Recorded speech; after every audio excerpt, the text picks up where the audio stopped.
Not only does Scott Jennings have to deal with Miss Loudmouth Black Woman on CNN, Scott, I'm gonna tell you, or dealing with this condescending guy from New York who tries to call him, listen, Scotty boy. But he's also got to deal with this aide from the Obama administration who is Mr. Politically Correct with everything. Not to mention he has to deal with the host who wants to analyze and go after every little thing he says. But surprise, surprise, Scotty J, as he's called in the streets, handles it very, very well. It's itsSeanDaniel here. If you love watching Scott Jennings destroy a panel of CNN idiots, consider subscribing for more videos or hitting that like button just to show your appreciation. Let's go.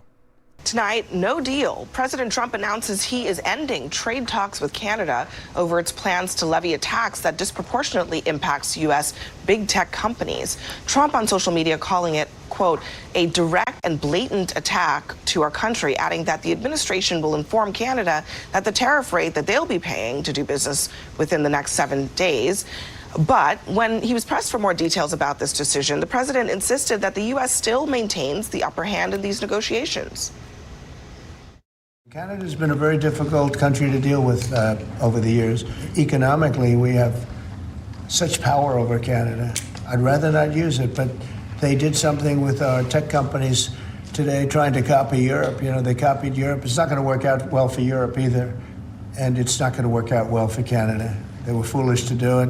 Okay? Is there anything Canada can do to change your mind about this situation? Yeah, I guess they could remove it. They will, but I don't really, I mean, it doesn't matter to me. We have all the cards. You know, this just goes to the core point, which is that there is no real governing trade negotiating philosophy here.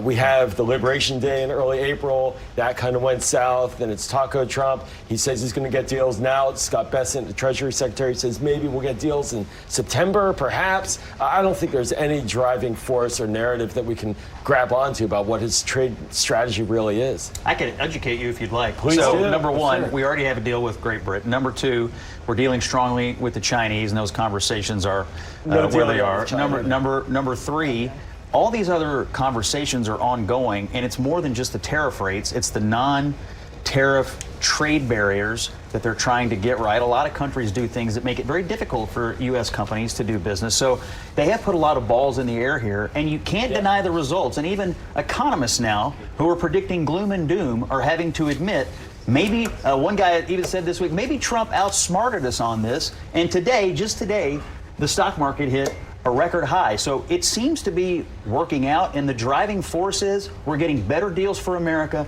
better deals for American workers, and we're not being taken I advantage haven't of heard of anymore. a deal yet we've only got one. with the UK, and it's getting better with the markets because President Trump backed off on those onerous tariffs that he announced in early April. Yeah, I mean, So when this guy says Trump backed off the tariffs, so that's why the stock market went back up, right? Here's where Trump announced the tariffs, went way, way down, and then it started climbing back up, right? But if we take it last year when Biden was in power, June 27th, we're at $20,273 on the NASDAQ. Let's go back. We're at $17,732. So it's gotten better with Trump being in power. And it had a big surge when we had the announcement that Trump won back in November.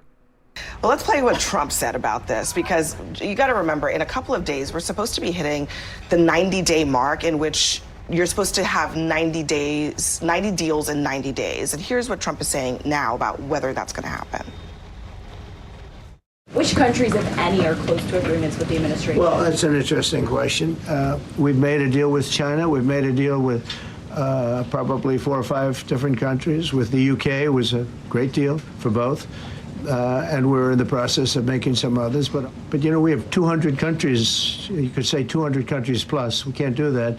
We talk to many of the countries, and we're just going to tell them what they have to pay to do business in the United States. And it's going to go very quickly. Surprise, surprise. Right. 200 countries, Yeah. as everybody said at the beginning of this, you're not going to do deals, individual deals with 200 countries. So what he's going to do instead is what he threatened at the beginning, which is maybe eventually in another 90 days, just slap a blanket tariff on them. In the beginning of the Carney, what he was talking about with Canada, he said the same. He said 2 things that contradict themselves in the sentence.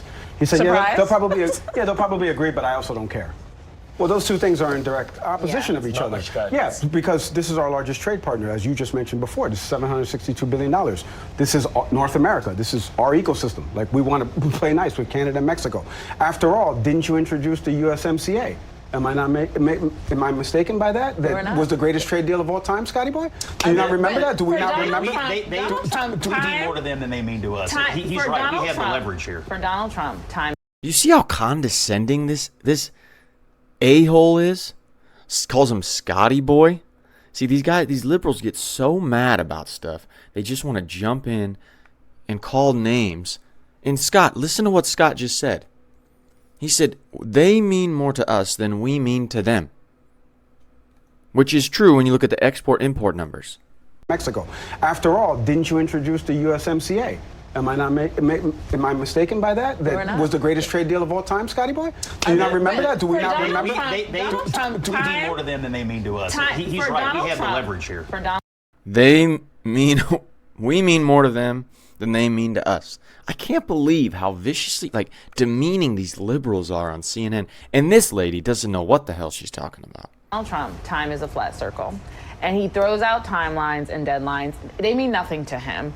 And it's not good governing, but he says 2 weeks, he says 7 days, he says 90 days, and we chase it. That's the problem. It's bad policy. So he puts these timelines on because he's hoping, maybe you forget in 90 days, because some people will. And then he restarts the narrative cycle.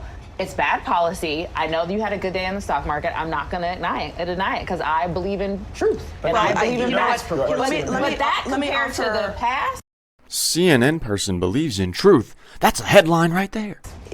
Scott offered one explanation for the highs in the stock market. There are other explanations. Here's one from Jason Furman, an economist. The macroeconomy is doing decently. He said, especially when it comes to tariffs, the market is now more confident that Trump will back off if necessary. He added, in April, I think the fear was that he would just plow ahead no matter what. Now there is a sense that there are realities that he won't try to blow past. Exactly. It's hard to argue, Scott, that that's not accurate when just this week, today, they're saying, that 90-day deadline, we're just going to push it back out another 90 days. So the market's basically saying, okay, they're just going to push it back. Well, whatever it takes to say Donald Trump is wrong, I guess that's what people will do. Even today. But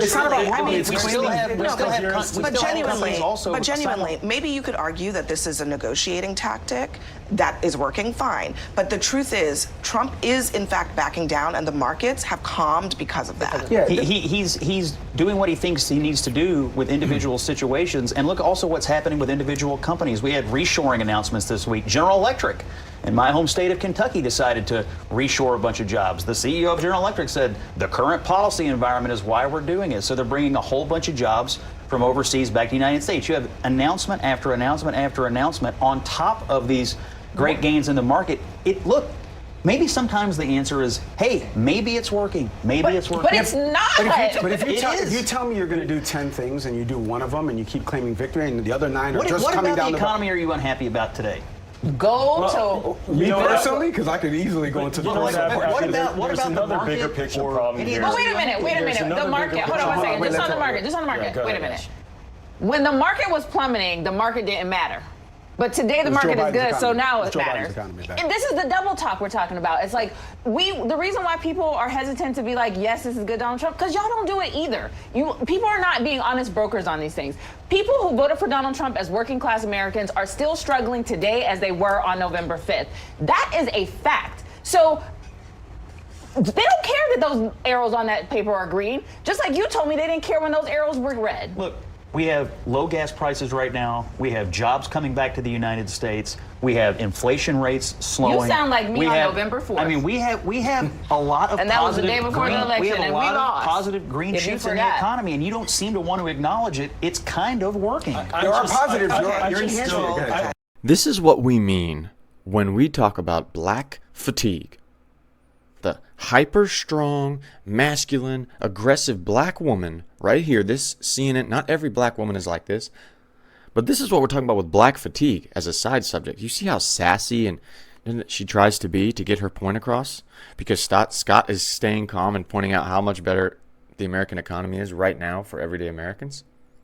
And none of them can handle it, but she exposes her aggressive black womanness. Oh, yeah, Scott, you're going to hear from me.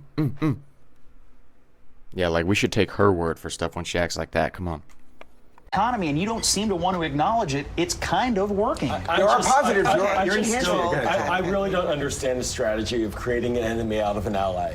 I Right. really don't understand why the president is in Canada. Yeah, why are they taxing us? Why are they turning us into an Why is the enemy? president in Canada a week and a half ago Why do we have to at accept the these G7, taxes? Well, why are they and he being- doesn't They've been get around any since deals 2022. done? There is no deal making going on. There's just pushing away our best allies. Yeah, Why are they taxing us? Can you explain? Scott, that This is a response to our terrorists. That is a great It's a direct question. response. Why are they taxing us? Why are they doing this to our It's country? called a Yeah, response. no, why are they taxing They us? shouldn't do Trump it. has threatened to annex them. Yes. He has slapped tariffs on them. So what incentive does Canada have to play nice? Because we mean more to them than they mean to us. We have a lot of leverage Trump here, can just as the president said. So They you're should not be saying that Trump can antagonizing our just- tech companies. So Trump can just continue to threaten to take over a sovereign country, tariff them, insult them, and Well, if we were in they charge, don't then we they wouldn't don't have get to tariffs. fight back. Boom!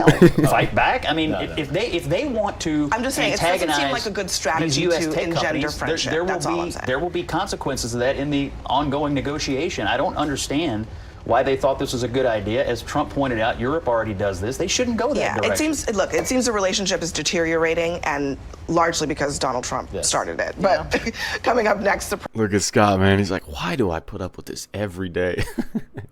Because what they don't talk about is the other ways that Canada was ripping us off and abusing us because we don't want to stand up to an enemy or to an ally, like the Obama administration guy on the show said. So Trump didn't necessarily start it. He started with the aggressive rhetoric at them, which maybe pissed them off. But before that, we were just doing everything Canada wants us to do, servicing them, giving them everything. And we mean more to them than they mean to us. Scott did a great job. Hit the thumbs up button if you think Scott handled that very well, or subscribe for more videos. Oh, imagine sitting next to her every day like this. Oh my God. And it's interesting how the Obama aid guy's like, oh, we can't make enemies out of our allies. So what that means is that if we had a decent relationship with a country, we're just going to give them whatever they want? Was that the Obama philosophy?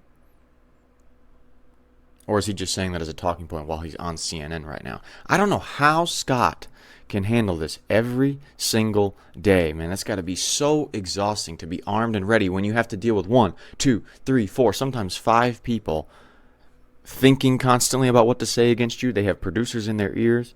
That has got to be exhausting. See you in the next one.